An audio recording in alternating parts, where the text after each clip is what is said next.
नमस्कार दोस्तों, मैं doctor Prakash Kumar the Panini IAS academy Hazaribagh Jharkhand से बोल रहा हूं। आज मैं फिर आप लोग के सामने बेहद ही रोचक विषय वस्तु को लेकर के उपस्थित हुआ हूं।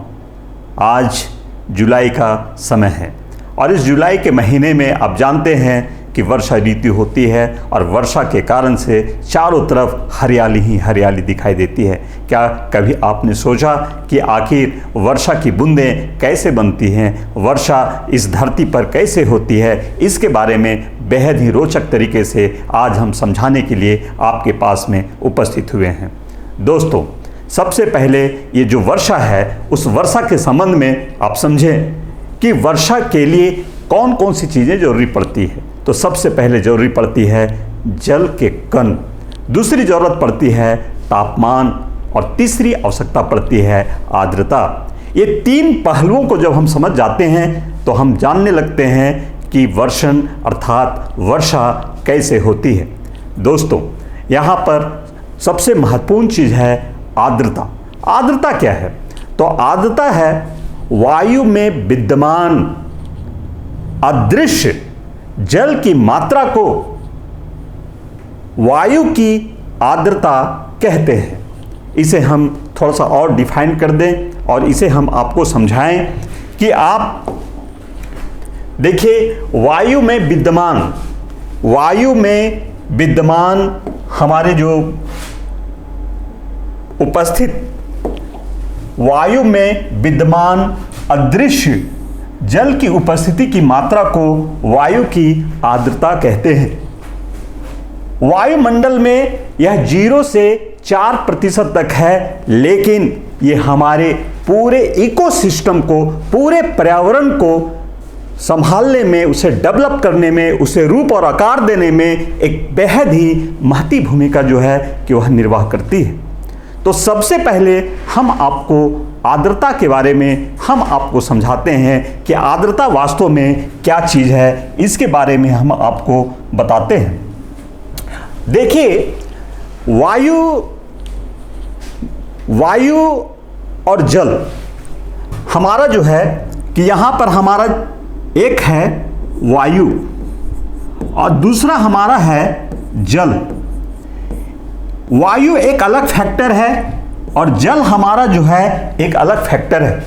तो वायु और जल ये दोनों को जो मिक्स करने की जो प्रक्रिया है, दोनों जो ये मिक्स होता है, उसमें एक्चुअली ये जो वायुमंडल है, इस वायुमंडल में जल की मात्रा जो है वह इसका एक अभिन्न हिस्सा है और वायु जो है उसमें जाके प्रवेश कर जाता है, उसमें जाकर के ऐसा घुस जाता है कि वो दिखाई नहीं देता है। जैसे एक कमरा है, ये कमरा आप देख रहे होंगे, यहाँ भी हमारे और आपके बीच में बिल्कुल जो है कि वो वायु है, लेकिन उस वायु में भी जल है, लेकिन वो दृश्यगत नहीं है, वो दिखाई नहीं देता है। जैसे हम उदाहरण स्वरूप आपको समझाएं कि आपका AC चल रहा है और AC जब चलता है तो आप देखे होंगे कि उससे एक पाइप निकला होता है और उस पाइप से हमें जो है पानी जो है, बूंद बूंद पानी जो है वो नीचे टपकता रहता है। तो वास्तव में वो पानी उस पाइप से कहाँ से आता है? क्या वो AC जो है वह पानी बनाता है, या हम इस वातावरण से आर्द्रता को कम करने के लिए जो है कि वो पानी जो है AC उसे जो है ऑब्जर्व कर लेती है और उसे जो है कि बाहर निकाल देती है? इस चीज़ को समझिए। अब समझिए कि पहली बात तो ये मैंने आपको कहा कि वायु में अदृश्य जल की मात्रा को वायु की आर्द्रता कहते हैं और तापमान उसमें महत्वपूर्ण भूमिका निभाती है कि तापमान जितना अधिक होगा उतना ही वायु में जल ग्रहण करने की क्षमता बढ़ती चली जाएगी या बढ़ती है। तापमान घटेगा तो जल ग्रहण करने की क्षमता उसकी है वह कम हो जाएगी और तापमान बढ़ेगा तो जल ग्रहण करने की क्षमता उसमें बढ़ जाएगी। जैसे आप समझिए, इस मानचित्र से समझिए कि ये हम एक घन मीटर हम बनाए हैं जिसमें हमारी तापमान मान लीजिए कि हमारी 20 डिग्री तापमान जो है कि यहां पर है। 20 डिग्री तापमान में वायु को जल ग्रहण करने की क्षमता मान लीजिए 200 ग्राम है प्रति घन मीटर। समझिए, ये उदाहरण है, सिर्फ एक उदाहरण के रूप में हम आपको प्रस्तुत कर रहे हैं। 20 डिग्री तापमान में जल ग्रहण करने की क्षमता 200 ग्राम है।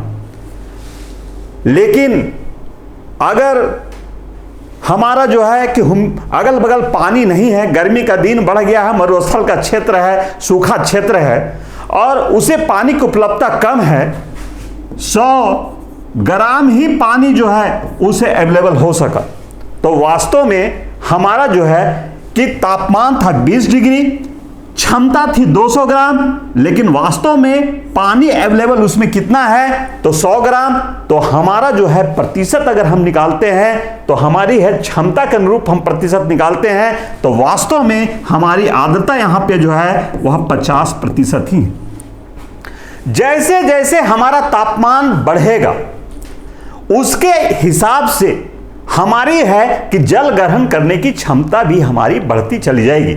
जैसे यहां पर 20 डिग्री सेंटीग्रेड है, अगर यहीं पर 3 डिग्री सेंटीग्रेड हो जाता तो इसकी जो जल ग्रहण करने की क्षमता थी वह यहां पर 300 ग्राम हो जाता।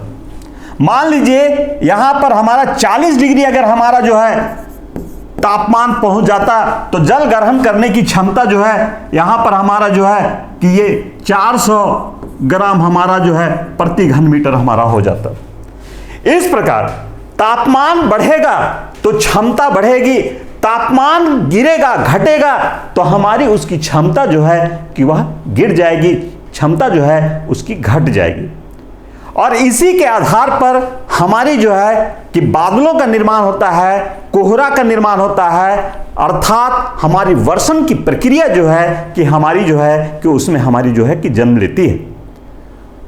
वर्षा और वर्षण ये हमारे दो अलग अलग चीजें हैं, इसे समझना है।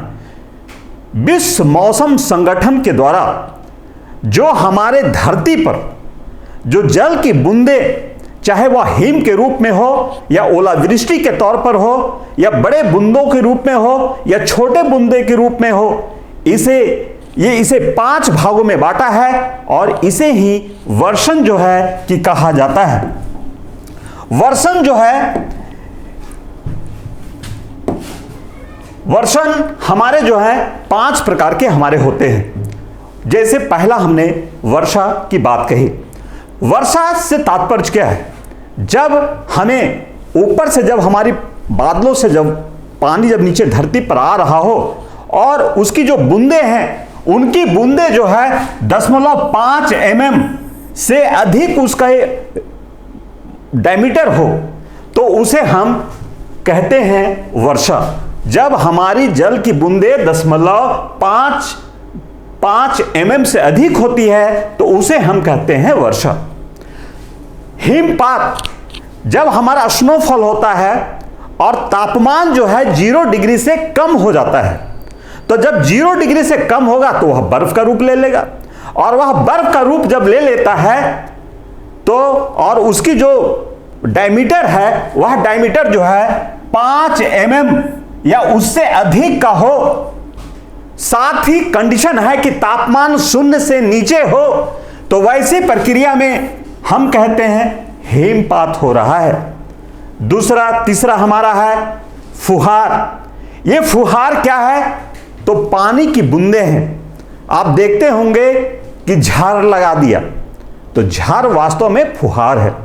उस समय वर्षा की जो बूंदें होती हैं वह 0.55 mm से कम होती हैं और 0.55 mm से जब वर्षा की बूंदें कम हो रही हो तो उसे ही हम जो है फुहार कहते हैं, उसे ही हम जो है बूंदा बूंदी कहते हैं। चौथा हमारा है शीत वर्षण। शीत वर्षण से तात्पर्य है हम हिमपात का ही रूप है, लेकिन हिमपात में भी हिमकणों का जो रूप है वह रूप हमारा 5 mm से कम होता हो तो उसे हम शीत वर्षण कहते हैं। एक तरह से यह हिमकणों का ही फुहार है। और ओलावृष्टि पांचवा हमारा है ओलावृष्टि। ओलावृष्टि हिमकणों के आकार जब 5 से 50 mm के बीच में हो तो उसे हम ओलावृष्टि कहते हैं। और भारत में ओलावृष्टि हमारा अरावली से लेकर के हिमालय के तराई तक और दक्षिण में तेलंगाना के तक हमारी जो है भारी मात्रा में ओलावृष्टि हमारे देश में पड़ती है। यहां पर मैं आपको फिर से एक बार मुड़ करके आर्द्रता के संबंध में मैं आपको टेक्निकल तरीके से मैं आपको समझाना चाहता हूं कि हमारी बादलों का निर्माण कैसे होता है, किस प्रकार से बादल बनते हैं और किस प्रकार से वर्षण की प्रक्रिया हमारी होती है, उसके बारे में मैं आपको बताना चाहता हूं। अब यहां पर समझिए कि हमारा जो है कि ये धरती का सतह है, ये हमारा जो है ये पृथ्वी का धरातल है, ये पृथ्वी का धरातल है।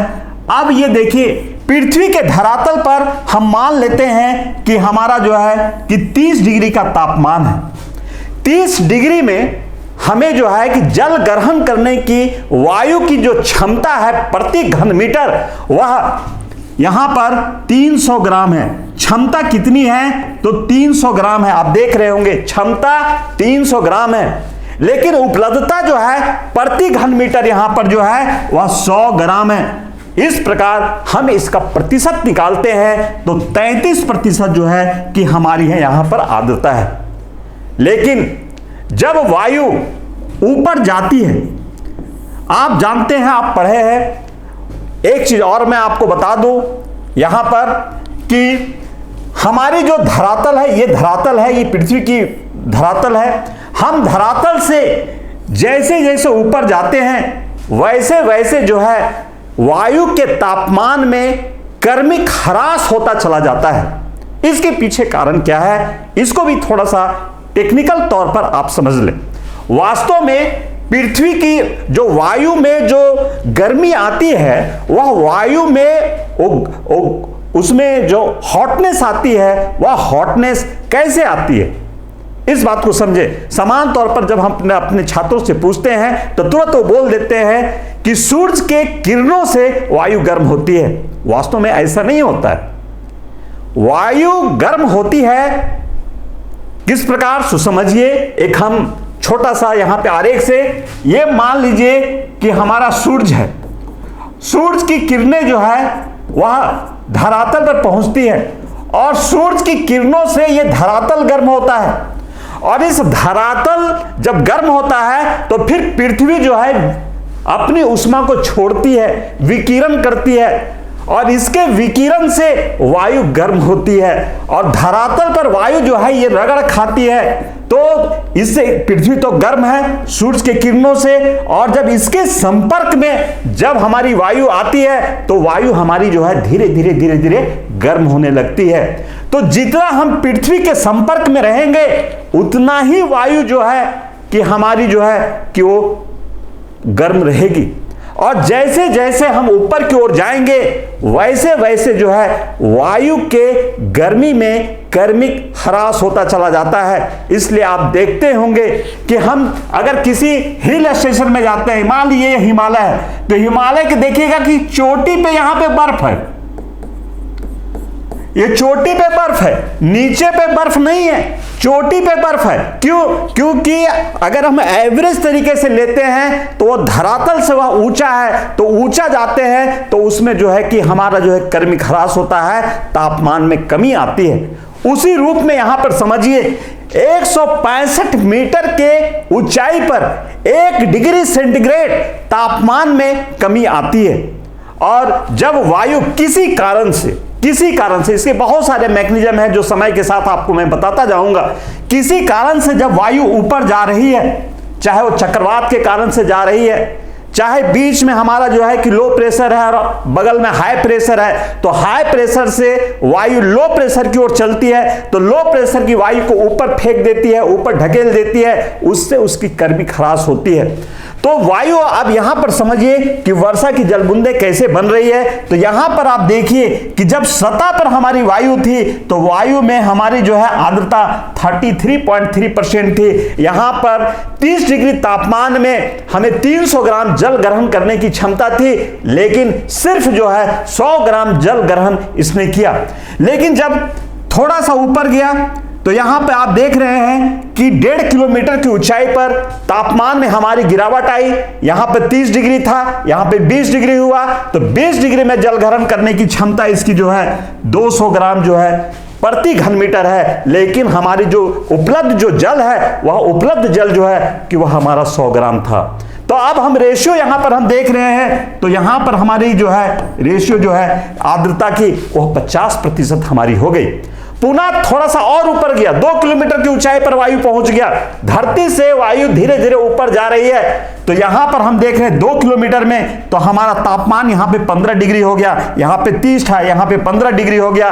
तो यहां पे वायु में पहले ही से उपलब्ध जो मात्रा थी, जल की मात्रा, वह 100 ग्राम थी और क्षमता उसकी जो है वह 150 ग्राम हो गई। तो यहां पर देखिए 75% जल ग्रहण करने की क्षमता आर्द्रता हो गई।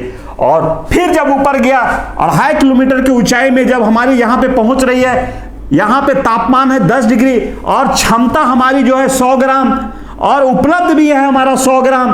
तो इस बिंदु पर, जिस न्यूनतम बिंदु पर वायु जितनी उसकी क्षमता है उतनी ही उसकी उपलब्धता है, तो उस बिंदु को कहा जाता है सैचुरेटेड पॉइंट या डेव पॉइंट या ओशांक बिंदु। अर्थात जिस बिंदु पर जाकर के वायु संघनन क्रिया करने लगती है। संघनन से तात्पर्य यह होता है कि वहां पर जाकर के उसका पेट भर गया।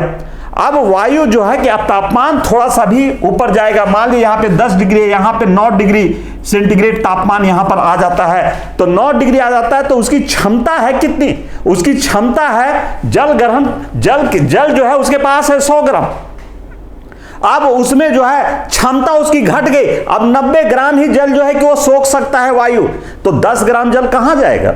अब आप समझिए, एक गिलास में हम जो है कि 2 गिलास पानी हम नहीं रख सकते हैं।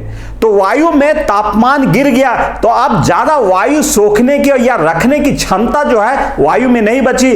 परिणामता क्या करता है कि वायु का साथ जो है जल छोड़ देता है और जल की बूंद के तौर पर वह बाहर निकलने लगता है। और संघनन के जो केंद्र होते हैं, जैसे धूल कण है, राख है, पराग के कण है या भिन्न भिन्न प्रकार के हमारे जो स्मॉल पार्टिकल्स जो इस वायुमंडल में है, उस वायुमंडल के स्मॉल पार्टिकल्स पर जाकर के वो हमारे ये संघनन के केंद्र कहलाते हैं। उस पर जाकर के हमारा जो है कि पानी की जल बूंदें उसमें बैठ जाती हैं और परिणामता फिर क्या होता है कि थोड़ी सी हवा चलती है तो उसके स्मॉल पार्टिकल्स जो है कि एक दूसरे से टकराता है, जुड़ जाता है और उसमें जो है वो थोड़ा सा भारी हो जाता है और पृथ्वी के गुरुत्वाकर्षण के कारण से वह जो है वह पानी पड़ने लगता है। इस प्रकार जो है कि यहां पर बादल का निर्माण हो जाता है और बादल का निर्माण होकर के यहां पर जो है कि वर्षा जो है कि हमारे होने लगती है।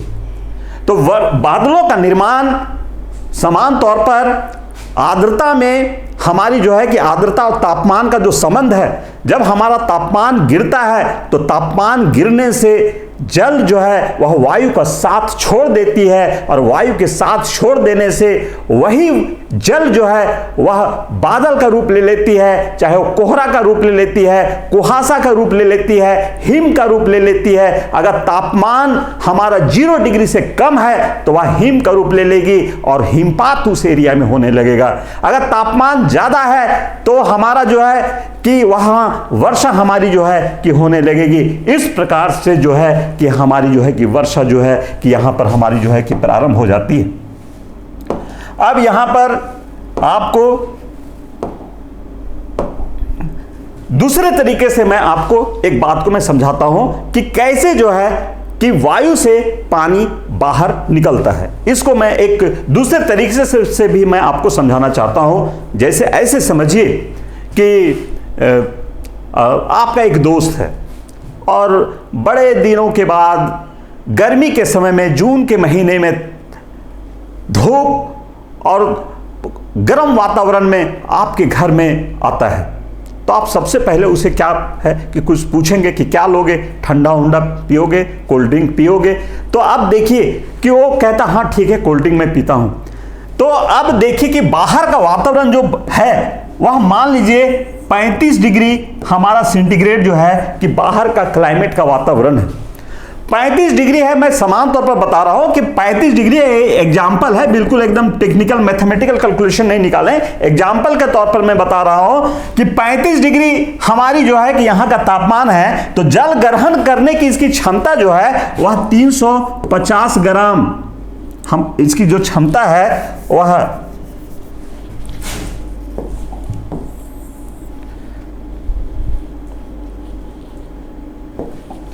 350 ग्राम प्रति घन मीटर है। बाहर के क्लाइमेट में हमें जो है 350 ग्राम जल ग्रहण करने का हमारी जो है इसकी क्षमता है। मान लीजिए कि 350 ग्राम वो जल ग्रहण नहीं किया है, यहां 200 ग्राम ही ये जल ग्रहण करके रखा हुआ है बाहर का क्लाइमेट का वातावरण।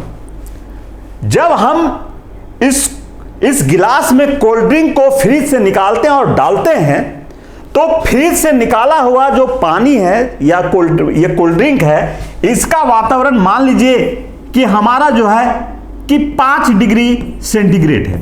तो 5 डिग्री सेंटीग्रेड में हमें जल ग्रहण करने की क्षमता कितनी होगी वायु की? तो यहां पर होगा आपका मान लीजिए 50 ग्राम प्रति घन मीटर। अब यहां पर था 35 डिग्री, क्षमता थी 350 ग्राम, उपलब्ध था 200 ग्राम, लेकिन जैसे ही हम कोल्ड ड्रिंक में हम जो है कि डाले, तो अब यहां पर जो है 50 ग्राम 5 डिग्री सेंटीग्रेड है, और 50 ग्राम ही वो जो है कि अगल बगल जो है कि पानी को वो जो है कि वो रख सकता था। तो बाहर का जो वातावरण है, वो वातावरण वाला जो हवा है इस गिलास से टकराया, तो इस गिलास से टकराया तो हुआ क्या कि वो बाहर के जो हमारे जो वायु है, वह वायु क्या है कि अपने जल ग्रहण करने की क्षमता में वो ह्रास कर देगा, और ह्रास कर देगा तो क्या होगा कि इस गिलास के बाहर में चारों तरफ जो है आप देखते होंगे महीन महीन पानी की बूंदें जम जाती है, और ये पानी की बूंदें जो है वास्तव में वो छोड़ देता है। वो छोड़ क्यों दे रहा है? क्योंकि तापमान में ह्रास हो रहा है। ये खुशी के आंसू नहीं है, ऐसा नहीं है कि अंदर का जो कोल्ड ड्रिंक है वह बाहर निकल गया दोस्त के आने से, बॉम्बे से दोस्त आया तो बाहर आकर के खुशी से जो है आंसू निकाल रहा है कोल्ड ड्रिंक, वो बात नहीं है। बल्कि बात यह है कि यहां पर जो है कि जब इससे टकराया जब वायु, तो वायु में जो है कि वह सीधे जो सडनली जो है कि वह जो है कि उसका संबंध जो है वह संबंध विच्छेद हो गया आपका वायु और जल का। इस प्रकार जल की बूंदे जो है इस गिलास के बाहर में ये जो छोटे छोटे जो देख रहे हैं इसमें हमें जो है दिखाई देता है। इस प्रकार जो है कि यह संबंध टूट जाता है। इसी प्रकार जो है कि हमारा जो है कि वर्षा की बूंदों का भी निर्माण होता है, और ये वर्षा की बूंदें वास्तव में बेहद ही महती भूमिका जो है इस विश्व में निर्वाह करती है। पूरे विश्व का सौंदर्यीकरण, पूरे विश्व के रूपरेखा, डिजाइन इत्यादि करने में, इत्यादि को निर्धारण करने में तापमान, वर्षा और आर्द्रता एक बेहद ही महती भूमिका निर्वाह करती है। जहां पर जैसा तापमान होगा, जैसी वर्षा होगी, जैसी आर्द्रता होगी, उसी के अनुरूप वहां का सौंदर्य, वहां की प्रकृति, वहां के पेड़ पौधे, वहां के जीव जंतुओं इत्यादि का विकास होता है। बहुत डिटेल से यहां पर तो नहीं जा सकते, लेकिन मैं आपको यहां पर उदाहरण देता हूं। अगर विषुवतीय प्रदेश है, विषुवतीय प्रदेश का मतलब आप जानते होंगे ये पृथ्वी है, और यहां से 0 डिग्री क्रॉस किया है। यहां पर प्रत्येक दिन वर्षा होती है, 4 बजे वर्षा होती है, इसलिए इसे रेन ऑफ 4 o'clock कहते हैं। और 5 डिग्री उत्तरी अक्षांश और 5 डिग्री दक्षिणी अक्षांश, जहां डोल्ड्रम की पेटी कहते हैं, इसे डोल्ड्रम की पेटी कहते हैं, यहां सघन वर्षा होती है, कभी कभी 10 डिग्री भी इसे वैज्ञानिक लोग मानते हैं। तो इस पेटी में प्रत्येक दिन वर्षा होती है और खूब वर्षा होती है। प्रत्येक दिन वर्षा होने, जैसे हमारे यहाँ पर आप देखते हैं कि 3 महीने मानसून के समय में वर्षा होती है तो हमारा पचरी पर, तो हमारा छत पर, तो दीवार पर कजरी लग जाता है, और जहाँ पर हम सूखा बारी उरी रहता है वहाँ पर देखते हैं बड़ा बड़ा घास जो है कि उगाता है। ये सिर्फ 3 महीने का परिणाम है। और जहां पर सालों भर वर्षा होती होगी तो वहां पर कैसा परिणाम होता है, तो वहां पर सघन वन पाए जाते हैं। जहां पर कम वर्षा होती है जैसे मरुस्थलीय प्रदेश में, तो वहां पर देखिए कि वहां पर जो है कि पेड़ हमारे छोटे होते हैं और कटीले होते हैं। और जहां पर और बर्फीले क्षेत्र में चले जाते हैं जहां पर वर्षा कम होती है लेकिन तापमान ठंडा है, तो वहां पर हमारा अलग प्रकार का वातावरण बनता है। इसे हमने वनस्पति के तौर पर देखा, इसे हम जीव जंतु के तौर पर देखें तो यहां पर देखिए मानसूनी प्रदेश में या विषुवतीय प्रदेश में जो हमारा जो भालू है, तो देखिए इसके यहाँ पे बाल कम है। या कुत्ते होते हैं जो हम लोग अपना इधर आप मानसूनी प्रदेश में, इंडिया में, बिहार में, झारखंड में जो हम लोग देख रहे हैं, तो देखिए स्ट्रीट डॉग है, उसके बाल जो है कम होते हैं। लेकिन जब हम जो है कि जब हम बर्फीले क्षेत्र में चले जाते हैं तो देखिए वहां का जो भालू होता है, जिसे हम पोलर भालू कहते हैं, उसमें कितना बाल यहां पर होता है। उसी प्रकार देखिए कि राजस्थान वाला क्षेत्र में जहां पर कम वर्षा होती है वहां पर ऊंट होता है, और ऊंट में आप देखते होंगे कि कई दिनों तक जो है बिना पानी का रह सकता है, उसका पानी का रखने का एक थैला उसका बना होता है। तो प्रकृति अनुकूलन करती है, प्रकृति एडॉप्टेशन करती है। उसी प्रकार मानव प्रजातियों का भी जो है एडॉप्टेशन होता है। अफ्रीका में देखिए कि आपके हबशी काले लोग पाए जाते हैं, तो यूरोप में देखिए गोरे लोग पाए जाते हैं। चाइना में देखिए कि आपके जो है मंगोलाइड प्रजाति के लोग पाए जाते हैं जिनकी आंखें जो है कि बहुत छोटी होती है। क्यों छोटी होती है? वास्तव में आपके हिमालय के उत्तर में साइबेरियन वायु चलती है जो बड़ी ठंडी होती है, हमेशा चलती है, और जब भी कोई वायु चलेगा तो आप अपना क्या करेंगे, आंख छोटा कर देंगे। तो वो सदियों से, शुरू से ही वो आंख को जो है मिचमिचाते रहे, छोटा करते रहे, परिणाम उनका आंख जो है पता नहीं चलेगा कि आंख खुला है कि बंद है, एकदम बिल्कुल जो है कि छोटा हो जाता है आंख। तो वहां पर हमारी अलग प्रजाति का जो है कि वहां निर्माण हो जाता है। जहां अधिक तापमान पड़ता है तो आप देखिए, आप रेस्पेक्टिवली अगर आप तुलना करें तो दक्षिण भारत और उत्तर भारत में देखिए तो दक्षिण भारत के लोग जो है ज्यादा काले आपको दिखाई देंगे, और उत्तर भारत में जम्मू कश्मीर में चले जाइए तो देखिए गोरे गोरे लोग दिखाई देंगे। तो प्रजातियों का निर्धारण, जीव जंतुओं का निर्धारण, वनस्पतियों का निर्धारण और ये सारी प्राकृतिक चीजें जो है वह हमारा जो है कि वर्षा, ताप, आर्द्रता से निर्धारित होती है। और पुनः जब हम इसे जो है कि मानवीय भूगोल में इसे जब हम कन्वर्ट करते हैं तो उनके रहन सहन, उनके खान पान, उनके भवन का निर्माण, उनका पहनावा ओढ़ावा, उनके इकोनॉमी, व्यापार इत्यादि, ये सारी चीजें जो है कि इससे निर्धारित होती है। और ये पूरे विश्व के सिस्टम को रेगुलेट करता है। वास्तव में तापमान, वर्षा और आर्द्रता एक ऐसी कड़ी है, ऐसी पहलू है जो पूरे विश्व के इकोनॉमी और कल्चर, सिस्टम, धर्म, विश्वास, आस्था, इन सारी चीजों की जो है कि बनावट जो है इसके आधार पर जो है कि डेवलप होती है। इसलिए तापमान, वर्षा और आर्द्रता जो है एक बहुत ही महत्वपूर्ण फैक्टर है इस सिस्टम को समझने के लिए और इस चीजों को जो है कि मनन और चिंतन करने के लिए। धन्यवाद। मैं डॉक्टर प्रकाश कुमार, द पानी आइस एकेडमी, हजारीबाग से।